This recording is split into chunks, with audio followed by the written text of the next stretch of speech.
Castro here, Marketing Coordinator at Walton Global. Welcome back to another Walton Market Update. There's plenty to cover this week. Let's get right into it. Experienced an uptick for the second consecutive month during March. The CPI rose to a year-on-year rate of 3.5%, which marks the biggest gain in consumer prices in 6 months.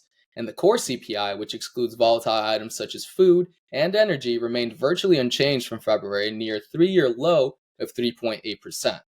Despite the unexpected uptick, there were some silver linings, particularly in food prices, which remained unchanged, and the cost of vehicles, which declined and led to the overall deflation of goods. Now, consumers do continue to pay more for gasoline and shelter, more specifically, rental housing costs. Gasoline and shelter costs accounted for more than half of the headline CPI increase and showed the rent component of the core CPI accelerating at a year-over-year rate of 5.7%, according to official data. That's much lower than the 8.1% we previously saw, but not necessarily indicative of what the market is actually showing. As you may know, official government data operates on a lag, and when looking at unofficial private sector data, we can see that rents are actually falling, or at the very least, accelerating at a much slower pace due to the overconstruction of multifamily units and the acceleration of apartment vacancy rates that we've seen since the start of this year.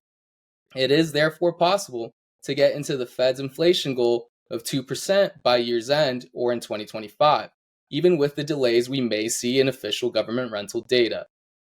March's strong inflation data did cause financial markets to react somewhat negatively, with experts now expecting the Fed's first rate cut to come in September rather than June. Expectations have also pivoted from 3 rate cuts envisaged by the Fed to only 2. It is worth noting that a small minority fear the window for rate cuts may be diminishing, as some worry that progress on inflation may have stalled.